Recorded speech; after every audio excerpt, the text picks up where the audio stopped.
지난주까지 우리가 성경에 대한 우리의 고백을 함께 살펴보았습니다. 웨스트민스터 신앙고백서가 1장으로 성경을 다룬다는 것이 어떠한 의미가 있는 거냐 하면요, 이후의 모든 내용을 성경을 최종 근거로 하여서 다루겠다라고 하는 그런 의미를 가지고 있는 거죠. 왜냐하면 성경이 하나님 말씀이잖아요. 특별계시의 기록으로서 기록된 특별계시이기 때문에 성경이 말하면 우리는 끄덕끄덕 하게 된다, 또 해야만 한다라고 하는 것이죠. 어떤 다른 이해나 설명 방식을 전혀 사용하지 않겠다, 그런 뜻은 아닌 것이고요. 그러나 최종 근거는 뭐냐 할 때 최종 근거는 오직 하나님의 말씀인 성경이다라고 하는 것을 분명히 밝히는 것이에요. 그래서 우리가 여러분 우리의 신앙 고백과 또 여타 신학적인 내용을 이야기할 때 항상 반문해 봐야 할 것이 하나 있는데요. 그게 뭐냐면 성경은 뭐라고 말씀하시는가라고 하는 걸 항상 우리가 반문해 볼 필요가 있습니다. 성경이 말하는 대로 우리는 믿는 사람들이다라고 하는 것이에요. 사도행전 17장 10절에서 12절 말씀인데요. 교독할까요? 밤에 형제들이 곧 바울과 실라를 베레아로 보내니 그들이 이르러 유대인의 회당에 들어가니라.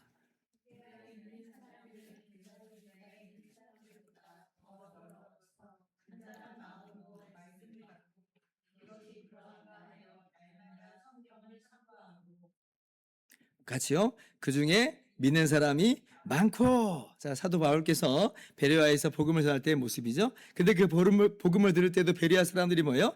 이것이 그러한가? 그러니까 성경에서 정말 그렇게 말하는가? 라고 하면서 성경을 날마다 상고했다, 탐구했다는 거예요. 그러니까 성경의 권위 하에서 복음을 탐구하고 받아들였던 것이고, 그렇게 보니까 예수님의 은혜의 복음이 바로 성경이 진정으로 말하는 바였다라고 하는 것을 깨닫게 되고 그렇게 믿게 되었다는 것입니다. 둘이 다른 게 아니라 같은 것이라고 하는 걸 발견하게 된 거죠. 마치 그와 같이 우리는요, 성경을 최종 근거로 하여 우리의 신앙을 고백하여야 할 것입니다. 자, 그러면 그러한 이 성경의 권위하에서 웨스트민스터 신앙고백 제2장 거룩하신 삼위일체 하나님에 대한 내용으로 함께 가봅시다.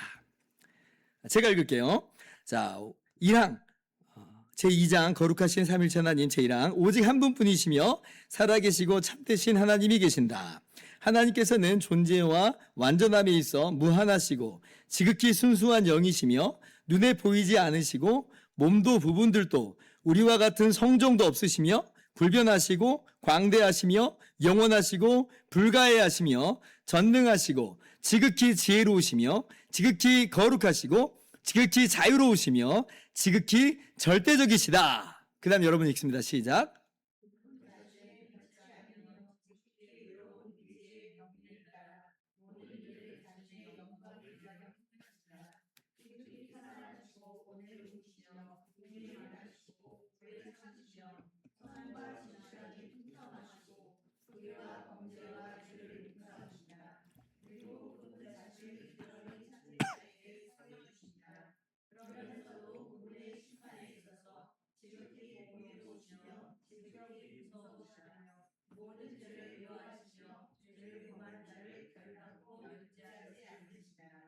아멘이시죠? 아멘이에요. 자, 그런데 이 1항은요, 이게 단순히 한 문단으로 이렇게 끝날 내용이 전혀 아니죠. 이건 뭐예요? 사실 성경 66권의 내용 전부를 요약해서 기술해 놓았다라고도 할 수가 있습니다. 왜냐하면 하나님께서 성경을 통해, 그러니까 성경의 각종 이야기와 또 직접 선포하심을 통해서 하나님이 어떤 분이신지를 말씀하셨는데, 지금 이 1항의 내용은 그걸 신학적인 표현으로 쭉 나열해 놓은 것이거든요. 그래서 이 하나하나의 내용을 우리가 꼼꼼하게 다 살펴보자면 이건 정말 엄청난 시간이 필요할 겁니다. 성경 66권을 그냥 꼼꼼하게 다 들여봐야 될 거예요. 그런데 이제 우리가 이 시간에 그렇게 할 수는 없고요. 마치 주마 간산 하듯이 그렇게 살펴볼 수밖에 없는 것입니다. 그리고 이후에 우리가 계속해서 웨스트민스터 신앙고백서를 하면서 함께 나누게 되는 내용들이 바로 이 내용들이라고 하는 것이에요. 그래서 반복되는 그런 내용들이라고 하는 것을 우리가 또한 기억하면서 오늘은 어디까지만 하느냐, 두려워하지 마시고 첫 문장만 하겠습니다. 첫 문장만 할 거예요. 자, 우리가 오늘 성경을 따라서 분명하게 고백해야 되는 것은 뭐냐라고 할 때에 하나님께서는 오직 한 분뿐이신, 그러니까 유일하신 하나님이다라고 하는 것이에요. 자, 첫 문장 같이 다시 한번 읽어봅시다. 시작. 오직 한 분뿐이시며 살아계시고 참되신 하나님이 계신다. 고린도전서 8장 4절은 분명하게 말씀합니다. 그러므로 우상의 제물을 먹는 일에 대하여는 우리가 우상은 세상에 아무것도 아니며 또한 하나님은 한 분밖에 없는 줄 아노라.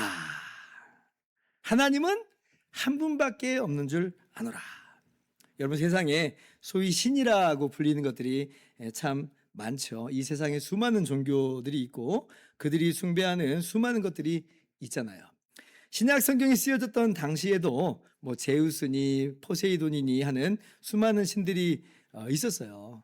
우리가 지금은 뭐 그런 것들을 고대 신화나 어떤 문학 작품 정도로 그렇게 읽고 있지만, 그러나 당시에는 이 사람들에게 이것이 강력한 영향을 미친 종교였습니다. 그래서 지금도 무슨 튀르키예나 그리스나 이탈리아를 가보면 그 어마어마한 신전들이 지금 있는 걸 봐요. 그렇게 어마어마한 신전들이 있었다는 게 뭐예요? 그게 신화라는 거예요?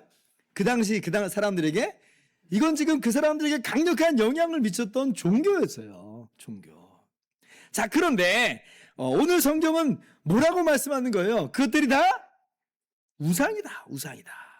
이게 무슨 우상으로서 어떤 존재인 것이다 라고 하는 것이 아니고요. 우상으로서 사실 아무것도 아닌 것이다, 없는 것이다 라고 하는 것을 분명히 말씀하여 주십니다. 그래서 여러분, 우리는 다신론을 거부합니다. 여러분, 기독교인은요 결코 다신론자가 아니에요. 과거이나 지금이나 이 다신론이 판치는 세계 속에서 하나님은 유일하신 분이시며 그분은 여호와 하나님, 삼위일체 하나님이심을 고백하는 사람으로서 하나님께서 우리를 이 땅 가운데 자리하게 하신 것입니다. 우리는 그것을 이 땅 가운데서 증거하는 사람들로서 자리하고 있는 것이에요. 신약 성경뿐 아니라 구약 성경에서도 분명히 말씀하시죠. 신명기 4장 39절. 그런즉 너는 오늘 위로 하늘에나 아래로 땅에 오직 여호와는 하나님이시요 다른 신이 없는 줄을 알아 명심하고. 그죠? 다른 신은 없다는 거예요. 신명기 5장 6절 7절 같이 읽습니다. 시작.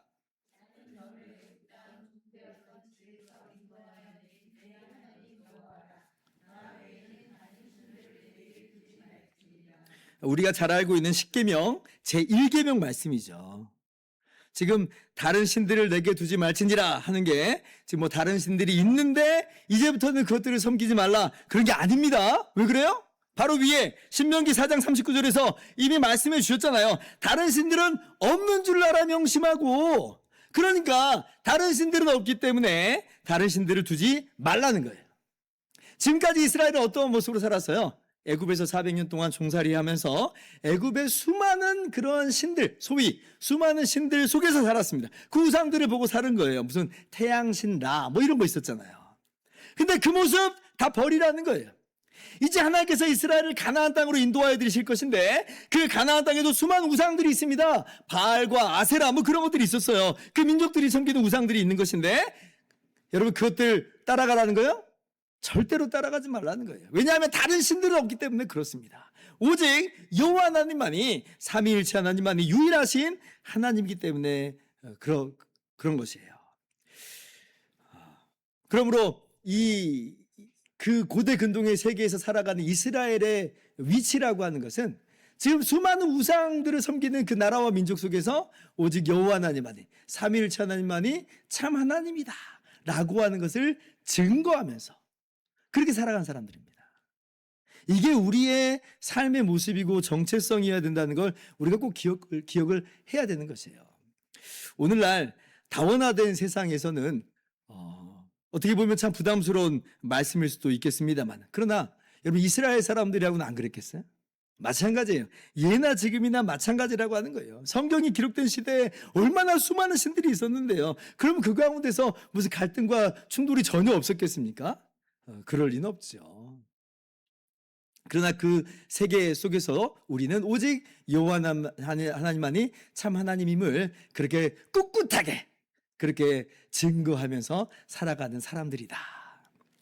물론 여러분, 그렇다고 해서 우리 기독교인들이 무슨 다른 종교인들에 대해서 물리적인 폭력을 자행하고 뭐 그러면 절대 안 됩니다. 뭐 물건을 부순다든지 신체를 상해한다든지 뭐 언어로 폭력을 가한다든지 이러면 그럼 전혀 안 되는 거예요. 그건 전혀 성경적인 방식이 아니에요.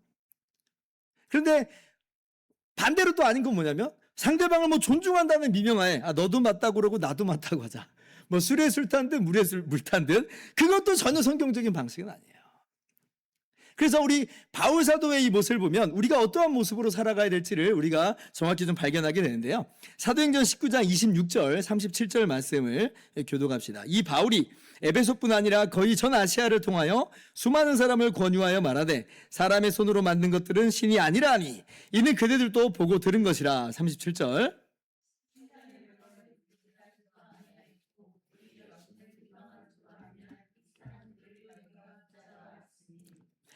지금 이건 이제 어떤 배경이냐면 이 바울 사도께서 3차 전도 여행을 지금 하고 있는 그 배경입니다. 이 3차 전도 여행의 주 무대는 오늘날 튀르키예의 전 터키 이게 더 훨씬 더 편해요.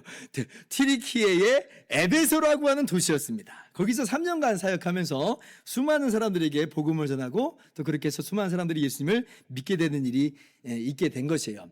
제가 아주 예전에 에베소에 가본 적이 있었는데요. 거기 보면 그 고대의 흔적들이 아직도 웅장하게 좀 남아 있습니다.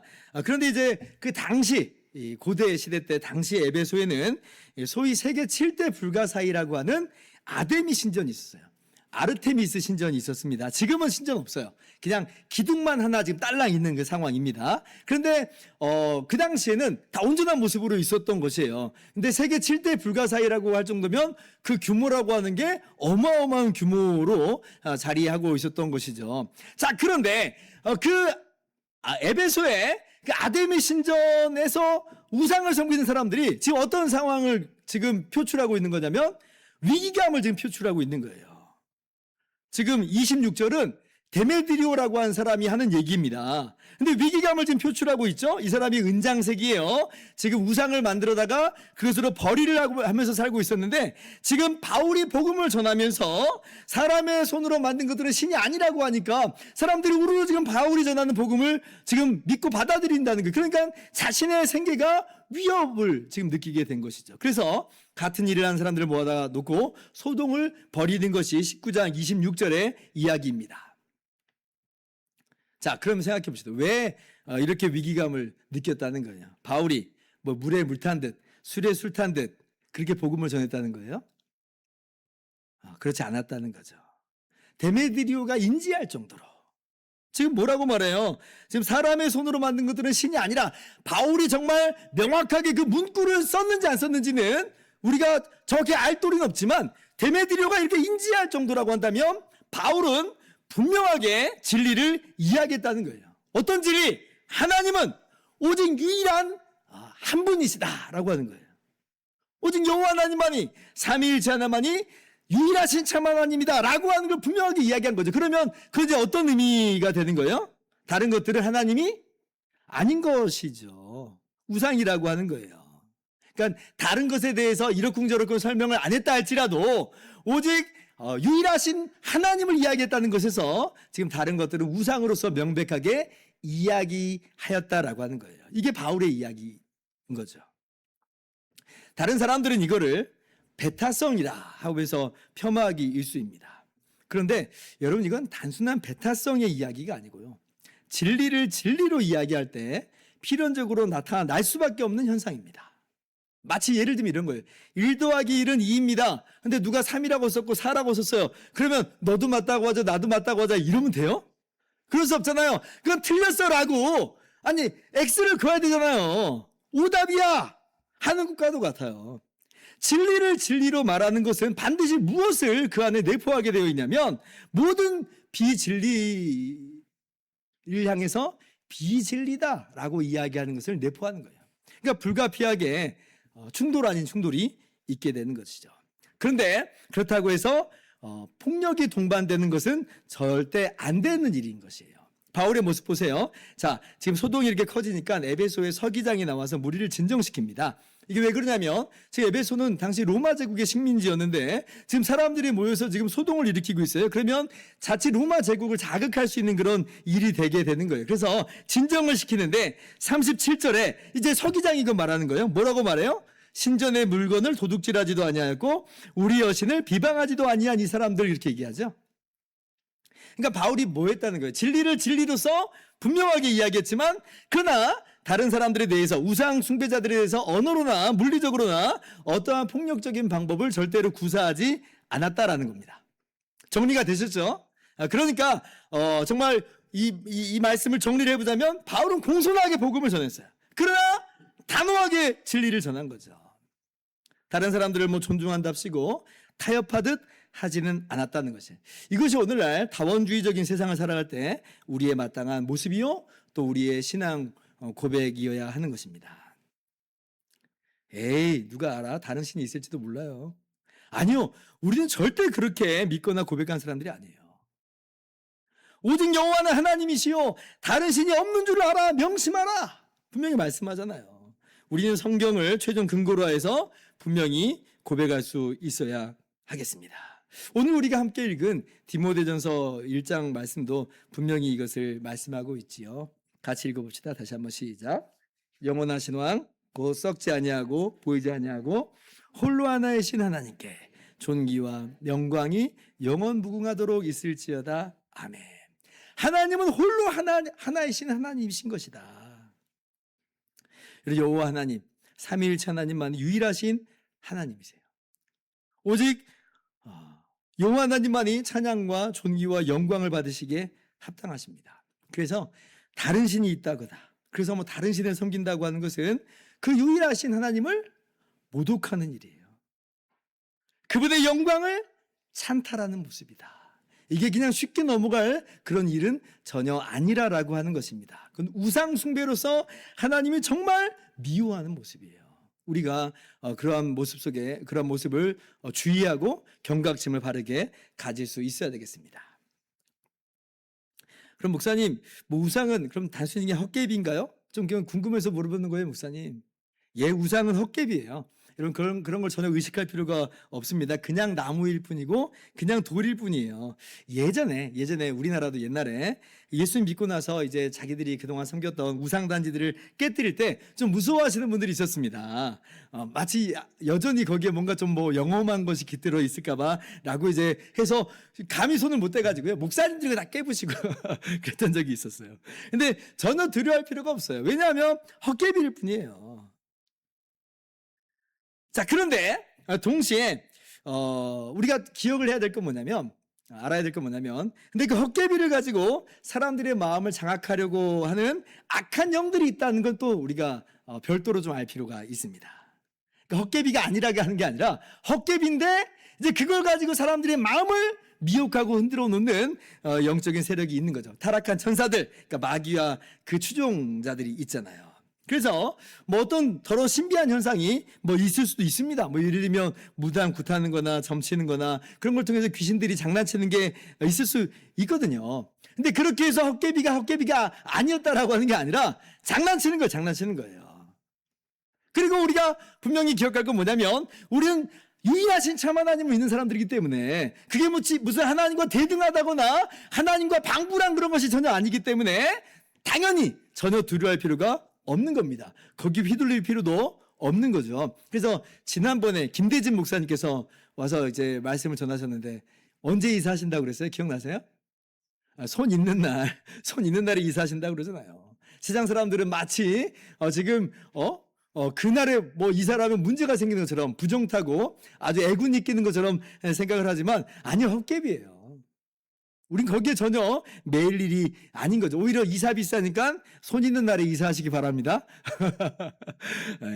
요즘에 보면 정말 이 매스컴의 무속 프로그램이 엄청 증가하고 있는데 여러분 미혹되지 마시고요. 뭐 점집에 뭐 기웃거리지도 마시기 바랍니다. 전부 다 그것은 하나님이 미워하시는 우상숭배예요. 오직 하나님은 유일하신 하나이신 하나님이시다라고 하는 걸 반드시 기억하시기를 바랍니다. 자, 그런데요, 오늘날은요, 여기에서 한 걸음 더 나아가서 그 유일하신 하나님이 계심을 다시 한번 분명하게 고백해야 되는 시대가 되었습니다. 오늘 아까 그 첫 문장, 오직 한 분뿐이시며 살아계시고 참되신 하나님이 계신다 그러죠. 하나님이 계심을 우리가 강조해야 되는 시대가 됐어요. 왜 이 고백이 강조되고 또 중요하게 되었느냐라고 할 때, 오늘날에는 지금 다른 신들을 섬기는 그러한 이 모습들도 있지만, 지금은 이제 어떤 시대로 더 접어들었어요? 무신론이 사람들 안에 더 득세하는 시대가 됐기 때문에 그렇습니다. 그러니까 이건 뭐예요? 아예 하나님이 없다라고 하는 그런 사람들인 거예요. 신들이 많다 이 얘기가 아니라 지금 신은 없는 거야 라고 하는 그런 세태가 돼버렸습니다. 물론 예전부터 그런 사람들이 있었죠. 오늘 우리가 시편 말씀에서도 읽었는데 시편 53편 1절 보세요. 어리석은 자는 그의 마음에 이르기를 하나님이 없다 하도다. 그들은 부패하며 가증한 악을 행하며 선을 행하는 자가 없도다. 그러니까 하나님이 없다라고 하는 사람들은 이건 비단 어제 오늘만의 이야기가 아니라고 하는 거죠. 그런데 오늘날은 이게 훨씬 더 이 경향이 짙어졌어요. 그래도 이제 근대 사회에 접어들기 전에는 신이 있다라고 하는 건 사람들이 어느 정도 다 동의하는 그런 시대였습니다. 제가 저번에도 얘기했던 것처럼 종교가 없는 시대나 종교가 없는 민족이 없다 그랬잖아요. 누가 뭐 가르쳐주지 않았을지라도 인간 안에 있는 이 종교의 씨앗이 그렇게 사람들을 이끄는 거예요. 오히려 그 당시에는 무신론이라고 하는 거는 정말 몇몇 사람들, 뭐 철학자들이나 그렇게 얘기했던 거지 변방의 이론이었지 전혀 사람들에게 영향을 미치지 않았거든요. 근데 이제 계몽주의 사회로 접어들면서, 그리고 이제 다윈의 진화론이 이 사람들 안에 퍼져나가면서 이제는 무신론이 어마어마한 세력을 떨치게 됐어요. 지금 사람들의 절반 이상 그렇게 장악한 것으로 보입니다. 우리나라 통계도 보면 2017년부터 우리나라가 이제 몇 년마다 주기적으로 통계 조사를 하거든요. 근데 이제 2017년부터 무종교인이 종교인의 숫자를 앞지르기 시작합니다. 기독교인의 숫자를 앞질렀다는 게 아니에요. 그러니까 기독교를 포함해서 종교인의 숫자를 앞질렀어요. 53.4%가 무종교인입니다. 물론 무종교인들이 다 무신론자는 아닐 거예요. 나는 그래도 신이 있다라고 믿는 사람들이 있을 수 있겠습니다. 그런데 그건 실천적인 무신론이라고 불릴 수 있어요. 왜냐하면 신이 있다 한들 그 진리가 나의 삶에 아무런 영향을 미치지 않거든요. 종교가 없다는 건 뭐예요? 신이 있다고 해도 나랑 무슨 상관이야? 라고 말하는 거예요. 그럼 그게 뭐예요? 실제적으로는 그게 무신론하고 아무런 차이가 없습니다.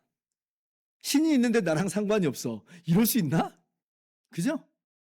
자, 그런데 2022년에는 그 격차가 더 크게 벌어집니다. 무려 63.4%가 무종교인이에요. 그리고 또 안타까운 건 뭐냐면 20대로 좁혀보면 종교인의 비율이 5분의 1로 떨어져 버려요.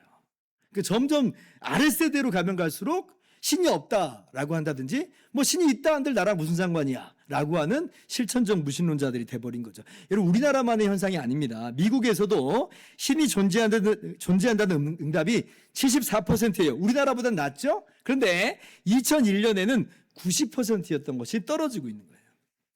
그리고 거기도 마찬가지로 18세에서 34세 사이로 보면 59%만이 신이 있다라고 답을 하고 있어요.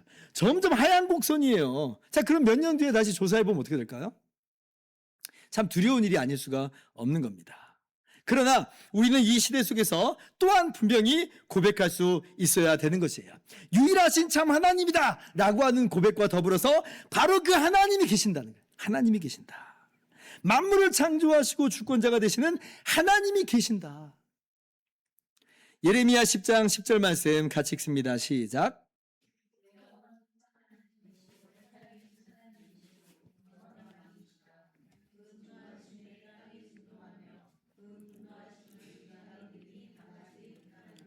유일하신 참 하나님이 계세요. 그리고 그 하나님께서 반드시 심판하십니다. 누구도 나는 몰랐다라고 변명하지 못할 것이에요. 그게 일반 계시의 한 역할이라고 그랬잖아요. 핑계하지 못할지니라. 우리가 두렵고 떨림으로 이 진리 앞에 서도록 해야 되겠습니다. 그럼 목사님, 하나님이 계시다라고 하는 것을 우리가 어떻게 증명할 수 있습니까? 라고 하는 좀 궁금함이 들 수 있을 것 같아요. 우리가 그렇게 증명하고 싶어하는 마음이 있잖아요. 그렇게 우리가 전도할 때 증명할 수 있으면 얼마나 정말 좋을까 이런 생각을 우리가 덜어 합니다. 그런데 성경에서는 이런 하나님의 존재 증명이라고 그러죠. 하나님의 존재 증명을 아주 강하게 하진 않으세요. 전혀 없지는 않습니다. 왜냐하면 이스라엘이 출애굽한 것을 보면서 하나님이 살아계시고 분명히 계시다라고 하는 것을 분명히 증거한 것이라고 볼 수가 있고, 또 엘리야를 통해서 바알은 우상이고 오직 하나님만이 참 하나님이심을 드러내는 그런 부분들이 있긴 있어요. 그러나 어떤 꼼꼼하게 논리적으로 어떤 설명하는 방식을 취하지는 않는다라고 하는 거예요. 성경 창세기에서부터 사실 그렇습니다. 어떤 꼼꼼하게 하나님께서 1, 2, 3 하면서 하나님의 존재를 증명하시질 않아요. 오히려 성경은 어떻게 시작해요? 하나님이 계신다라고 한 걸 전제하면서 시작을 하죠. 창세기 1장 1절에 태초에 하나님이 천지를 창조하시니라 이렇게 말씀하고 있어요. 하나님의 계심은 전제되어 있는 거고요. 그 하나님이 하신 일에 대해서 이야기를 하고 있어요. 오히려 우리가 그래서 하나님이 계신다라고 하는 걸 아는 것은 하나님이 일하심을 보면서 그렇게 하나님이 계심을 우리가 아는 거지, 하나님이 이렇게 1, 2, 3 하면서 하나님의 존재를 증명하여 주시는 것은 아니다라고 하는 것이에요.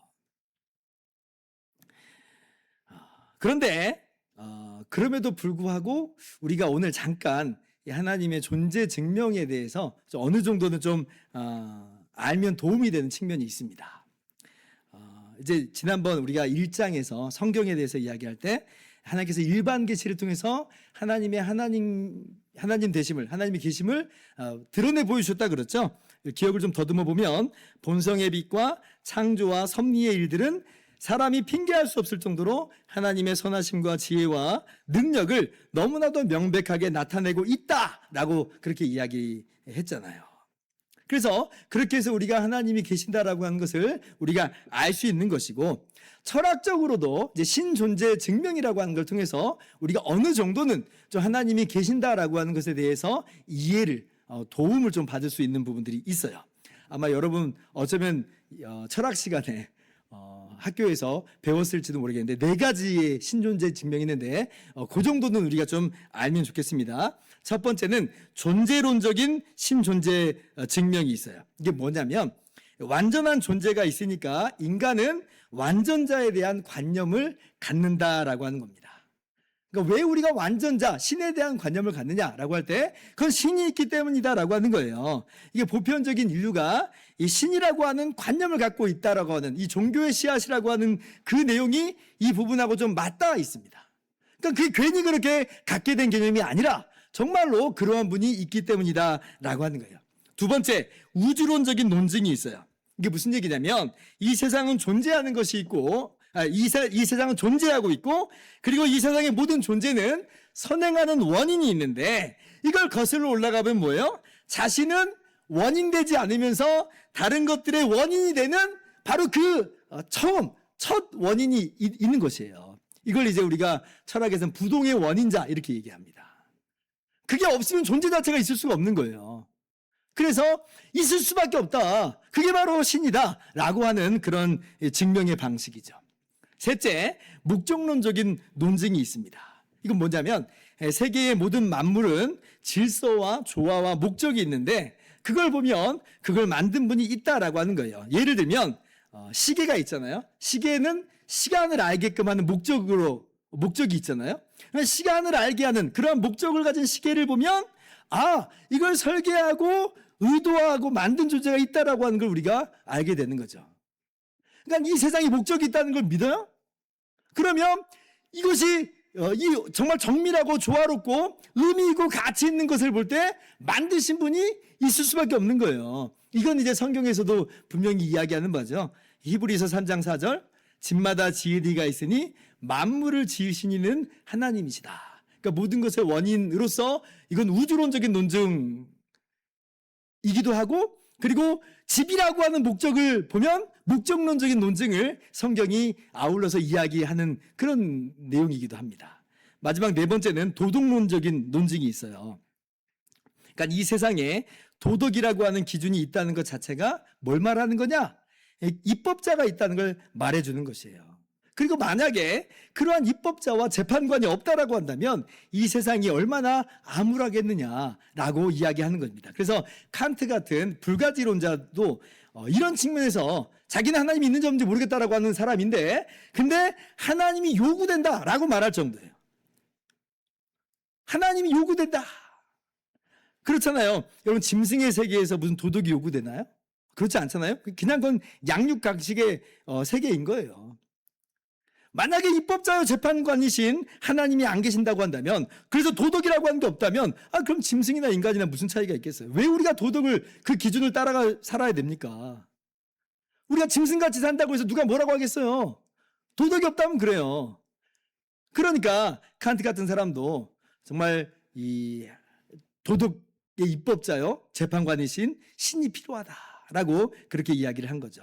이러한 이제 신존재 증명들이 철학적으로 있어 왔는데, 완전하지는 못하지만 어느 정도는 도움이 되는 측면이 있기 때문에 제가 여러분들에게 잠깐 이것을 이야기하였습니다. 요는 하나님이 계신다라고 하는 걸 우리가 분명히 마음 가운데 새겨야 된다는 거예요.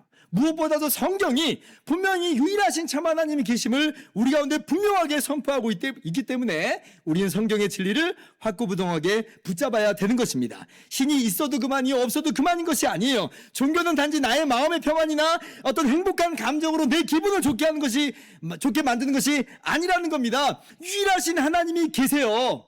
그 하나님이 중심이고 그 하나님이 기준이에요. 내가 내 인생의 기준, 내가 우주의 기준이 아니라 모든 것을 창조하시고 다스리시는 하나님이 기준이고 하나님이 중심이다라고 하는 걸 분명히 알아야 된다는 거죠.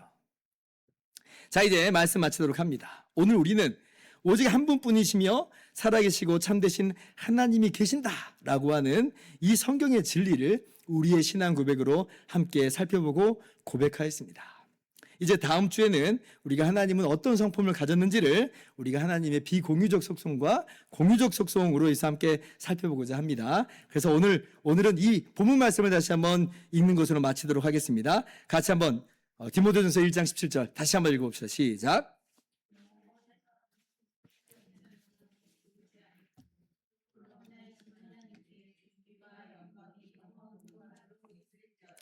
아멘. 유일하신 참 하나님께 합당한 찬양과 존귀와 영광을 올려드리는 저와 여러분 모두가 되실 수 있기를 주님의 이름으로 축원합니다.